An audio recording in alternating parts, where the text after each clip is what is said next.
my body's so yes, I dash my foot against the stone. Never sleep, never slumber, and he has promised to never ever leave me alone.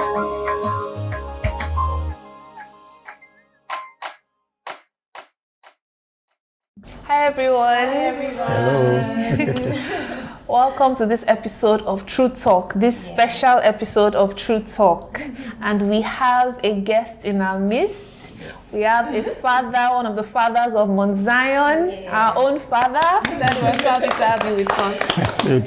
Thank you. Yes, we have evangelist Dr. Yemi Adepoju. Thank you. Nice to be in your midst. Yes, so glad to have you here, sir. Yes, you guys are doing a good job. Thank you, sir. Thank you so much, sir. We have Daddy with us. It's a privilege to have Daddy here. And because of that, we would like to be drawing from his well of wisdom. So we're going to be asking Daddy a few questions. Right. And also, Daddy will be shedding light on pertinent issues that, is salient and relevant to us today. So Daddy, the first question we'd like to ask is, what exactly is your salvation story? How did you, meet with Christ? How was it like for you, sir? Well, that's a very, very critical question in the life of every man. Incidentally, I was sharing with my wife yesterday about this salvation issue. I told her that we went for this. The scripture used to come to our school, and then I used to follow. They used to take us from our school to the next school. So there was this school, local community grammar school near Oyo. So they had a deeper life retreat and all that. They had a retreat and we went. I told my wife, that was the first time I raised my hand.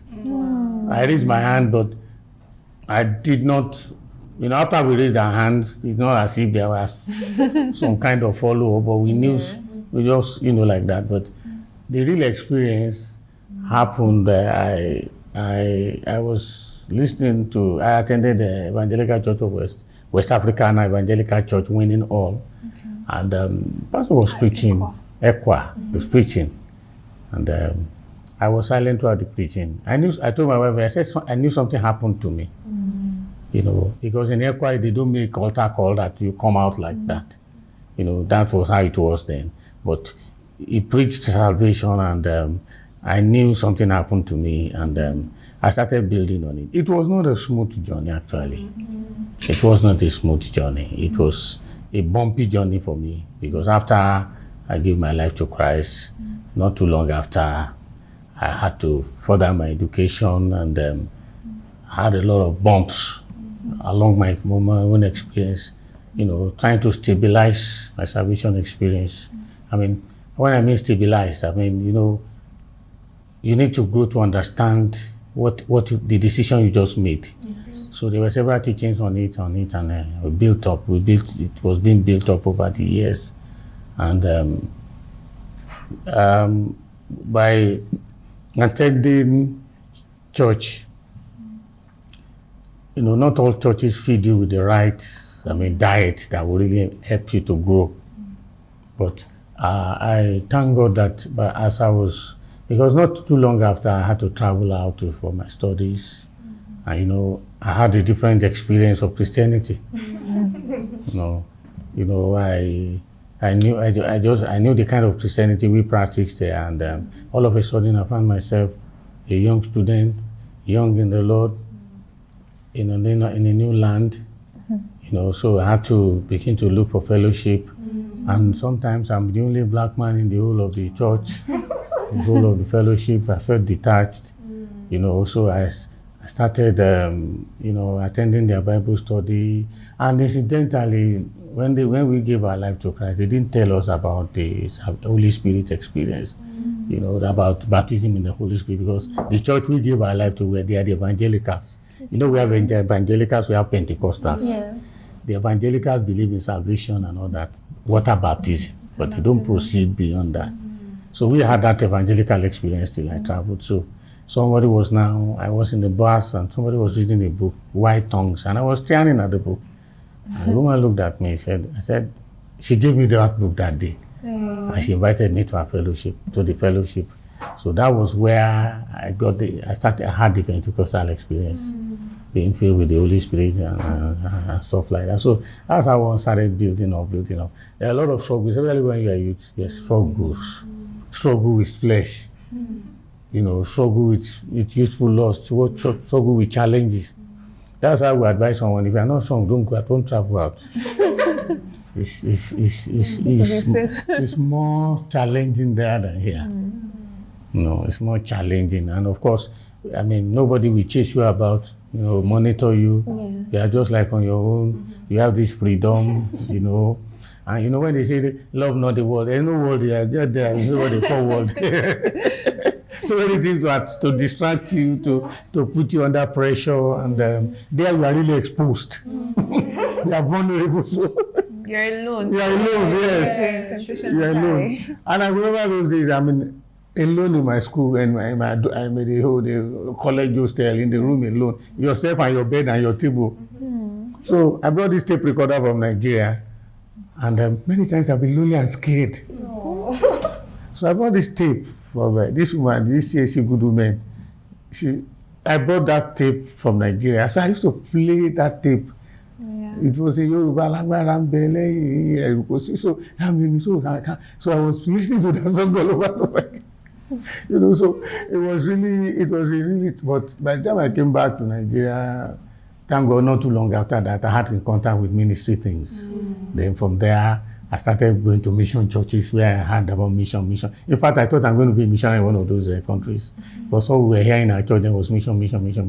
Then when I came across the Drama Ministry in 1980, I first of all came across Drama Ministry in 1986 through the Word Production. Then came across on Zion 87. And that was where I now began to see my passion. This is where it's directed to. Because I had the opportunity to go to the pastoral college. I had the opportunity of going to mission school. I had the opportunity of also pursuing a career as a builder. So many things were just there. And it can be really challenging to find the right direction in life, especially when you have so many options. So that is how I could just put in a nutshell my salvation experience. Another point is that being religious and being born again, that's where the problem was. Many of us, we are religious. When we were in school, we were religious, but we are not really decisive like that. But we thank God that one has eventually took the right decision. Wow, Daddy, thank you so much for that. Thank you so much for that. And I want to ask another question. You said something about how you had so many options, as a builder. There were just so many options that presented themselves to you. And I'm asking this question because there are some people that I've spoken with, and they've appeared confused. They're confused with what exactly they're supposed to do in life because so many doors are open to them. Even of recent, I was speaking with a friend of mine, and she was just saying how she was just literally confused because she's seen an open door here, an open door here, an open door here. And she doesn't know what God wants her to do. Because normally, if this door opens, then this is where God is. So just go for it. But now there are like 3 open doors, and she was wondering what exactly she's supposed to do now. But then you found direction, and you knew where you were supposed to go. And I thank God because we're seeing the fruits today. So Daddy, how did you find that direction to know exactly what to do at that time, despite the numerous open doors? Now, the first one was, I'm pursuing I studied that building, civil engineering and stuff like that. And a company was already there for me.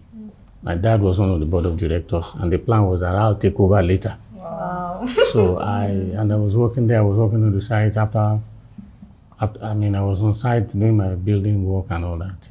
But beyond that, I just discovered that, there's this, because while I was studying, a white man in the fellowship I was attending, he told me one day, he said, "You are just wasting your time." He said it literally. He said, "Throw the bricks out of the window and go and do the work of God." We builders, we use bricks. He said, "Throw the bricks."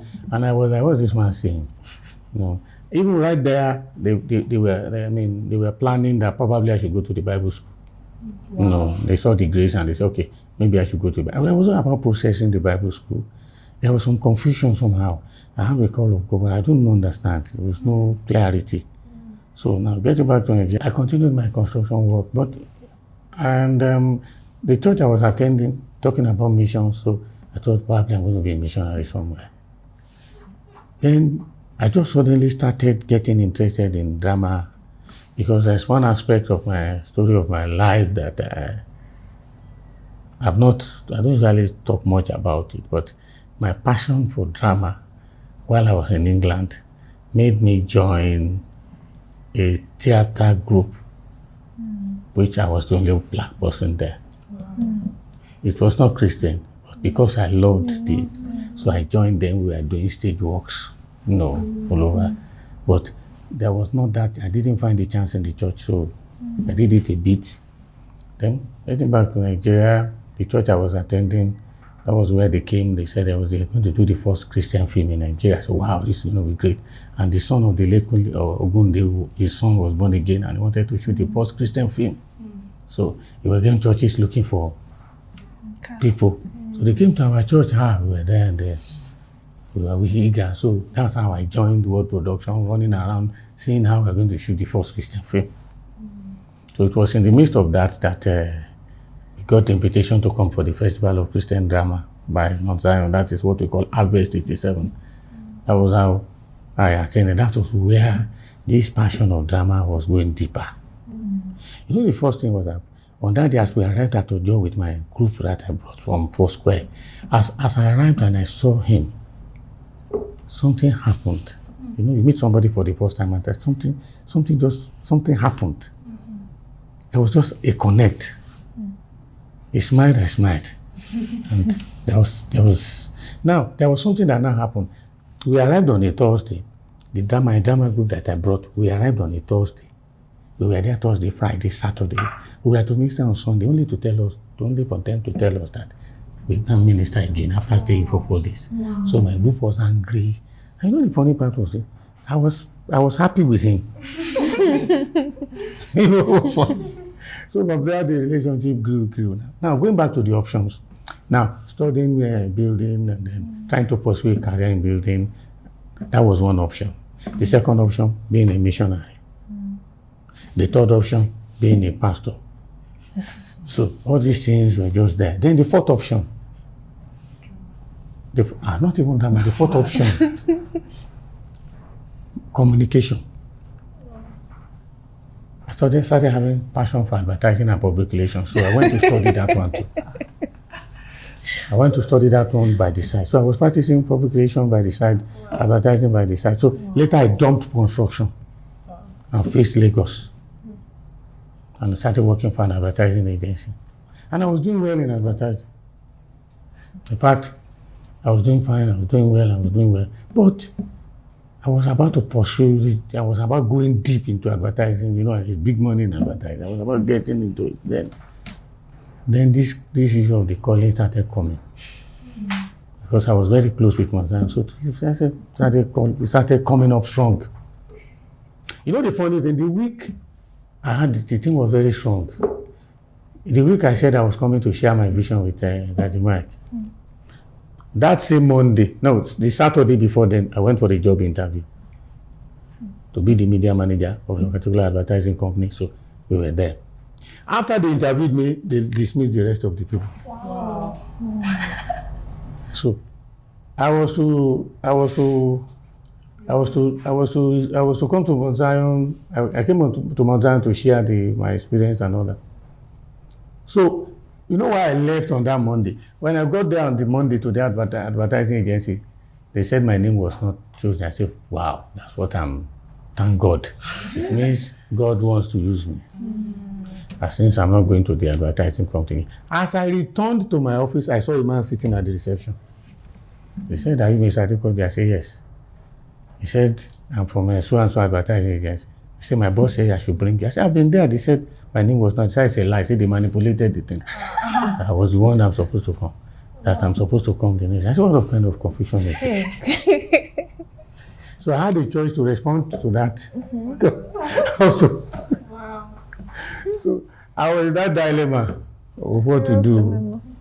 Either to come and face Ife or take up this job. So I remember this brother was in the office with me that day. That brother is one of the persons I can't forget in my life. I presented you. I said, bro, I'm in trouble. I have these two options. What do I do? Should I respond to this or should I face it? He said between me and you, I think you should go and answer that call.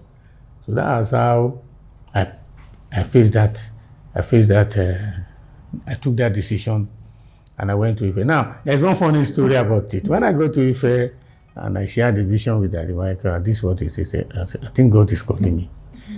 I came on a Monday. He told me that if I'm sure God is calling me, the whole team is going to worry for a month outreach on Friday. So if I'm sure God is calling me, I should get back to Ife by Thursday. And he was telling me this on a Monday. I'm already the client service manager and media manager of a company already. I was about changing company. You know, that's what you do in Avatar. You don't stay, you keep switching. So I've not told my boss I'm leaving on Monday. I was staying with my brother. My brother has just been transferred to Abuja and he wants staying and assisting his wife. I've not told him. I am the drama leader of a Winners Chapel. They have been planning for the first year anniversary. I'm the coordinator. I've not resigned. Wow. Do you understand? Those three choices were there for me. How do I do this in 4 days? Now something funny happened. I now took a lift in front of OAU University, Obafemi Awolowo University. I now entered that bus. It was like a pickup. There's the song they were playing. They were playing that song of Sunday Ade and Onyeka Choices. They were just playing. I said, why are you playing this song at this right time? And at the back of the book of praying with all my life that I'm in a very serious, tight corner. Wow. So miraculously, within those 4 days, I told my boss I was leaving. He said no. He said he was not happy. He was not happy. I told my brother's wife I was leaving. That one, it was not, I don't know, God just took control. She accepted. Said no problem. Then, I think the third hurdle was at the church as the drama coordinator. I had to meet Reverend Simeon Afolabi of Winners Chapel. This is this. I was telling to her, I thought he would spare up and tell me that, look, we are the drama coordinator, we're having a 1-year anniversary, what do you mean? Blah, blah, blah. No, they didn't react. They now started telling me his own story. What things that he has done in life, trying to find direction. He said he did this, he did this. He said, Papa, he said that. Then he prayed for me and I left. I brought my big sack to Ife on Thursday. And that was how my journey to full-time began. Wow. Okay. That was how the journey began. You know, the journey of faith. But the point was that the truth was that I just found peace. It was stepping into the unknown. And I remember when coming on that Monday, I was being with the brethren, the ministry, and I might say, let everybody be sharing his experience. Someone asked me, say, Yemi, have you prayed very well for coming? So in this ministry, we trust God for toothpaste sometimes. You know those things can scare you. Say, do you know where you are coming to this guy? You have a job, you have everything. They know what you are doing.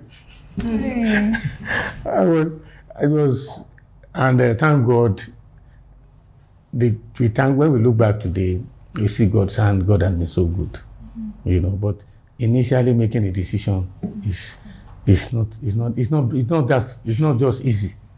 It costs a lot of things. You have to sacrifice your, you know. Today when I discuss people who have been in advertising, even that company I'm talking about has folded up now. Yes, I will have folded up with it. You know. Okay. Daddy, thank you so much for that. Powerful. And you know, the Bible says that the steps of a righteous man are ordered by God. Sometimes we may not understand, you may not even see the future, you may not know where you're going. But as long as you remain, you know, in tune with God and trust that God is leading you, will always lead you right. Yes. After you joined the ministry and you left your secular job and became a full-time minister, were there challenges? And if there were, what kind of challenges did you experience? I know about challenges. The first thing that, I mean, I got into the ministry. Now, this is not a ministry where you're on salary. It's not as if, so and so is coming in. But one thing I enjoy, one thing that's immediately we got into the ministry, like 1 month in Warri, on stage every day. You know, sometimes 3 times on a Sunday. So the activity was on. You know, you see souls coming to the Lord every night. You see, you know, those things give you joy. It's not as if you are just redundant. And for 1 month, you are not even at home. You come back home again. By the time we came back, there were outreaches waiting for us again.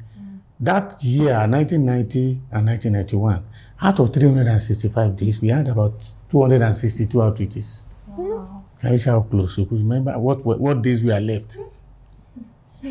So it was so, we launched into activity, so we were so busy, we were so, so occupied, and then those things, you know, it was not a boring ministry activities. Things were just, from there, we shot beginning of the end, we started taking it down churches, you know, so, but and we could see the power of God in so many things of the things we were doing. So, but the challenges was number one, at that early stage, challenges of acceptability, now challenges of survival, having to just trust God. Then when you go to the family, they I mean, thank God if you have understanding family, it's okay, but they were like, so many of your friends will be asking the question, how are you surviving? They keep asking us that question. How are you surviving?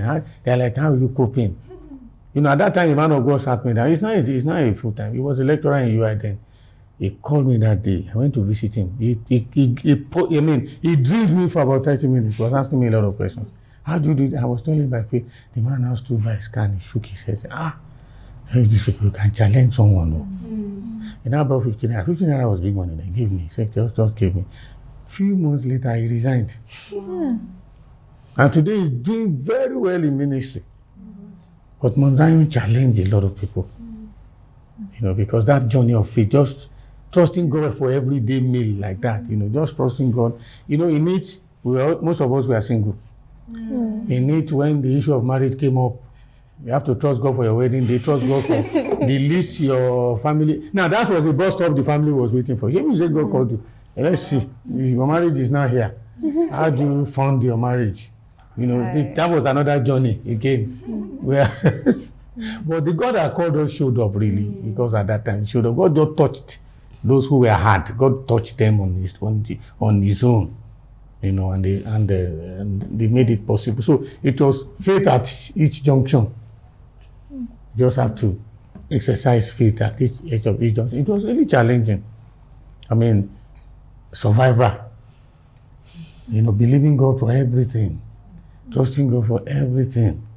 You know, it's a lot of faith. It's a lot of faith. Then you go to normal outreaches, the way sometimes you are treated very well, sometimes you are not treated very well.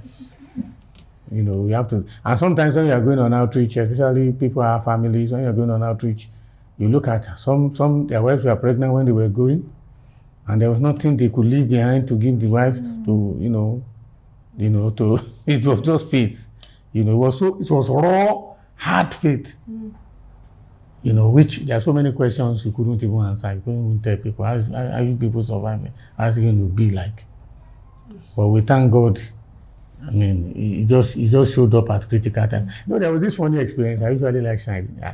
When I was living in Ife, after I was married, when I was living in Ife, I was sent to Ibadan for an assignment. And on that day, our toothpaste had finished. I remember the brother that said, we believe God for toothpaste. Told me. So that day, was no paste at home. So, and I had no money to buy toothpaste. So I just went to Ibadan on the assignment. So, because I went to challenge area, I had to check on my mom. I greeted her. She didn't give me toothpaste.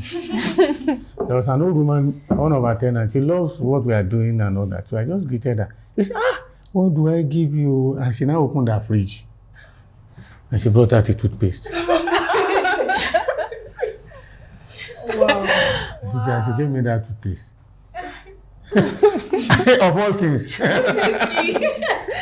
Of all things, you know. And I was like, this is amazing. Why that particular thing at that time? So it was just like that. Different things at times when you just need those things. It was just faith like that, you know.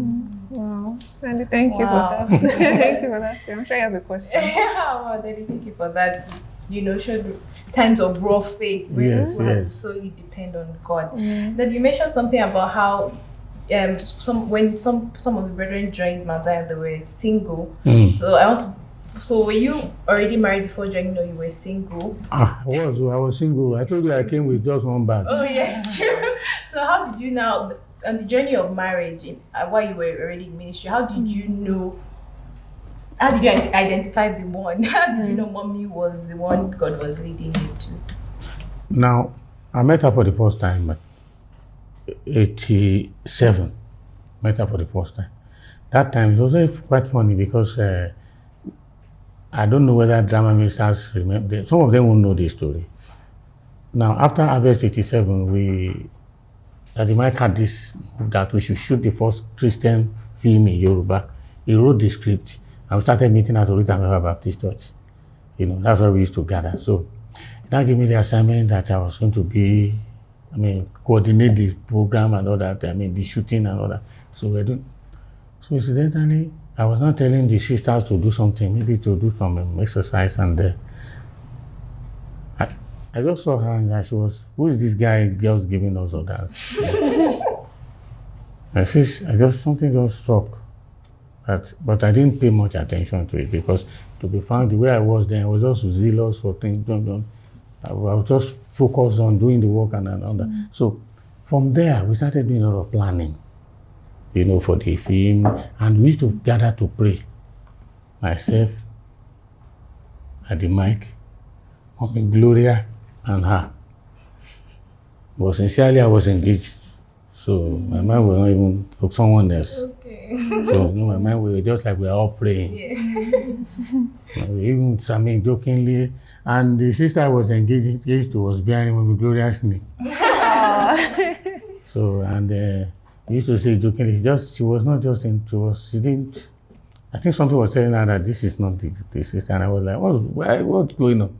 I was just enjoying. I was just going on.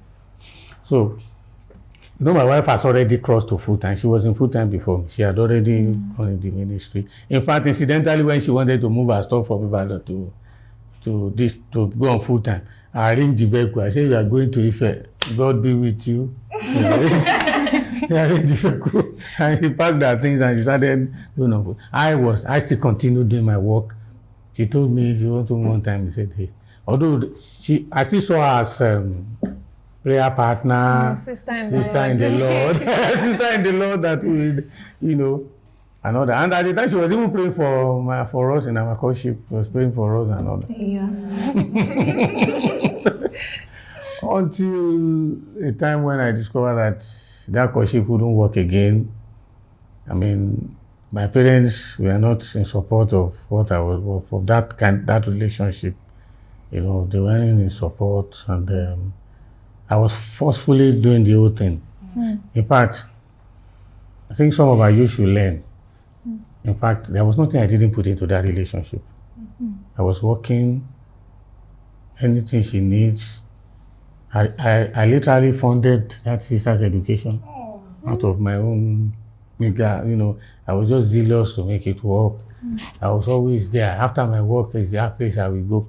I was so committed to it. Until a time when an incident happened and I was able to see that, no, there's no way in this thing. I said, well, I'm going to talk to your parents. I know that there's no, that. So it got to a point that the battle was on. Then a particular day happened when I knew the courtship was, God uses songs to give me solutions. So when the courtship broke, I was crying actually. As I entered the church that day, the song they were singing, now that the battle is over. Now that the battle. And they were all dancing and I was weeping. Now the battle is over. I now saw that truly the battle is over. Then the word came. So when the perfect is come, the imperfect shall be done away with. Then the vision of her started coming back to me. Then I had to tell her one Sunday, there's no GSM, there's nothing. And I told her everything. And she went to pray. And Now, the issue of marriage, somebody is already in the ministry, I'm still outside. You get, so I'm still outside now. The dilemma was, and I'm not yet in. The dilemma, you can't come into a ministry because of marriage sometimes. Because the risk there is that it's very risky. So you have to be convinced. You didn't come to the ministry because you wanted to marry. That's the more. So you must be convinced that the first thing must be the call first for the marriage. So when I saw the conviction, and I started seeing dreams and all that. So when I now came to the ministry, and of course, by the time we were sharing with him, I said I knew. He knew in 1988. Can you imagine? He knew in 1988, but he didn't say anything. He didn't want to initiate anything. He allowed God to work everything out. So I always tell people, it's not the first one you made that it is. If it is, thank God for you. You sometimes you have gone through some things, and then but with that, one was able to see that God was in it, and that was how we began. Wow. Wow, Daddy, thank you so much for that, for the story, because there are so many lessons that you could derive from this. Number one is that you don't marry for ministry. Number two is for you to be convinced that this is the person, because Daddy, you could have insisted that I've put so much into this relationship. It has to work. It has for you to put so much in the relationship, and then you still hear God enough to break it off. Then it means definitely you were bent on hearing God's will and knowing for certain God's will for your life and following it through. So Daddy, we know by default that you love children. You love children and you love family. So how have you been able to combine, family and ministry together?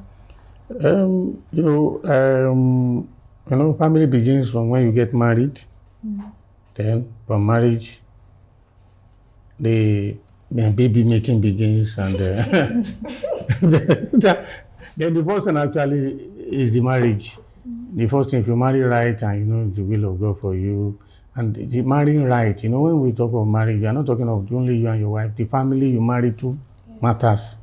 If you marry, the two families must be in harmony. Yes. So, and then we thank God that our family, my family, we were knitted together, and thank God for that. So now, having to combine the ministry and the family, now at a time pregnancy will come, so which means our sisters wouldn't follow us again to state ministrations. So we had to begin to believe God for them when they're at home. I had to believe God for her when at home. Taking care, be trusting God for safe delivery. All those antenatal stages, going through this, going through that, praying to God for safe delivery and stuff. Sometimes you will travel. There is no GSM to call your wife. Just believe that she's okay. So that the challenges begin with the pregnancy. I remember when we were about to deliver our first baby. That time, it was faith, and then something happened. The day she was going to be discharged, incidentally, my in-laws were there. And they gave us a bill to offset. And without that bill, you are not going home. And your in-laws are there. They have a good news to take home. They have a news to take home. They know the kind of husband she married. So something happened on that day. So I went to meet at the mic that they're about to discharge her. So where he was, immediately I got there, the person he was with drew him inside. And my wife said, immediately I got to the door. The person said that whatever I asked, what I came for, that person she will be responsible for everything. And I said, okay. They now told her this, they have bills, they have to settle their bills. And after giving the money for the bills, the person gave us the driver and the car to bring the woman, the baby and the mother home, and the in-law after offsetting the bill. Wow. So now, as you said, your first question, because thank God I love children very much. So when she started giving birth, she didn't have issues with them because I would happily carry them, sing in the night, sing them when they're about to wean the child from suckling to, that night I had to carry her somewhere, And I remember when Joba was born and they were shooting blood covenant, then all our sisters were on set. So they were breastfeeding. So when they say cut, we carry the babies to the room. They will suck breast. Roll, we take the babies to it. Cut, we carry the babies there. So because he was so involved, and most of the time I had to carry my son. So he was fond of opening my shirt, putting his hand there and be rubbing my chest. So he became so bonded so that he wouldn't miss the breast for some time. So that will help make the life of the woman easier a bit. So it was fun for me taking care of them, taking them to school, going to bring them back from school. It was enjoyable for me, so it was wasn't an issue for me. It's what we've been looking forward to, and when it came, it was not a burden, So managing it, once the love for your wife is there, you don't push her to do everything herself. You do it together, you enjoy it together. I remember watching my baby nappies. It was so exciting for me. Because then, thank God for Pampers now. Then there were nappies. It was fun for me. Taking care of them, doing all those things. Even going to the market. Because you don't have to assist her, when the child is crying, definitely you take the child away and, and family and handling the children was not a burden to me, actually. It was enjoyable. And then, Daddy, thank you for that. Thank you so much for that. I guess there's one thing that really struck me. I think it's something you said earlier, that it's not in the quantity of time. Was it you or Tolu that said it? It's not in the quantity of time, but in the quality of time. Yes. So, and then all those lovely moments whereby you carry the child and child will rub your chest. And then, definitely he will have that in mind. Yes. Surely the boy or the girl will not feel left out in ministry. She will still feel bonded to the parents. So thank you so much for that. I'm sure you have a question. I know it's also to encourage parents out there, because there are children of ministers today who will say that they don't want to be ministers, they don't want to be pastors, because their parents are not available for them. They were serving God and doing God's work. So the fact that serving God it's not an excuse for you to neglect your family. Your family, It's important, it's priority. And when the movie of Heartbeat, we see that it's God. Yes, it was. That was to me too. It was God. And I watched that movie. It was God. I said, this is not heartlessness, because at least you should have that feeling. Look at the food in front of you, and they are struggling with gas. It reminds me, there was something very funny. When we were down outreach then, you left home without the people at home have nothing. You get to the outreach, they give you 4 pieces of meat, and you're like, how do I take all this? And sometimes you see people trying to keep 1 or 2, smuggle 1 or 2 home to get to to at least give to the children. Anything they give you, you try I can't eat all these things. Because you know how it is at home. You get that kind, somewhere you are living room, there was nothing you left. And you are just like, how are these people going to survive?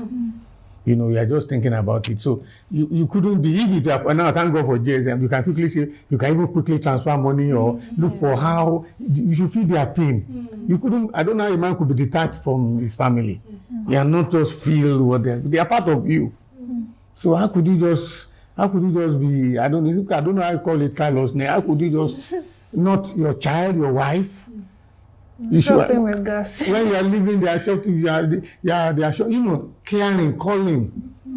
There's some things, some things you could do. You could say, okay, maybe arrange with a friend to at least assist them or do something. It was just completely detached from his family, and you get carried away with the work.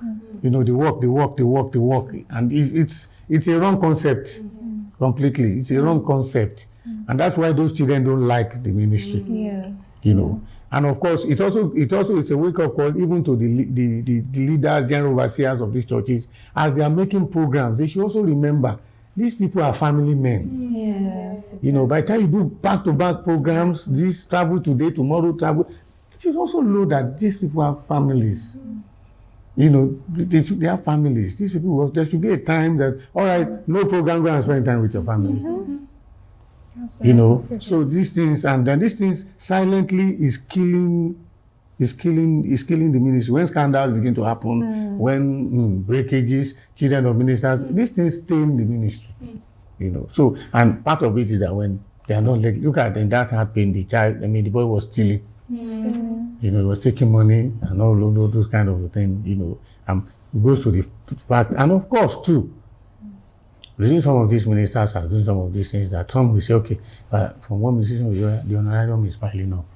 So I can, school fees, you know, you understand what I'm saying now? Some of them are doing that kind of a plan. But in doing that, it goes beyond the school fees. First of all, they need. Yes. You know a child feel when your father calls you for administration, and you are saying that with that bonding, the child is unfair. He still needs that physical you get, and you deny him, and you are just like you are doing ministry. You know, it's a wrong concept. It shouldn't be encouraged at all. You know, you shouldn't. After taking back-to-back ministrations, you should take a break. Take a break and go home. You know, these are things those ministers abroad don't do. They have leave. They go on the beach with their children. They go on holidays. Have you had ministers going on holidays before? It won't happen. You know, there are beautiful places you can even go. Yeah. Just spend time with play with them, throw them up, run around, let them chase you. You're a human being.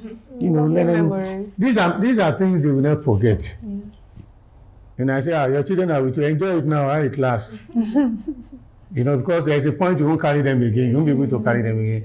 And those moments, they will remember, when we went to this beach, when we went to this place. Those are memories they will tell their children. Yeah. How could your children can make reference to a time that they had something, they had an experience that was so enjoyable to them. You know, probably went to a waterfalls. We splashed water at each other. You know, we pushed mommy into the water. All those things. There is no reference to all that. All is church, home, Sunday school, retreat, counseling.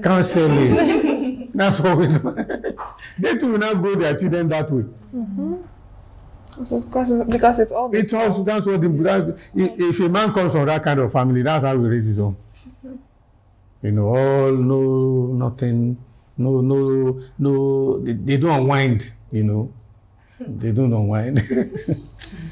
As well. God help us and ministers and parents of these days to wake up and understand that they have an important role to play in the family.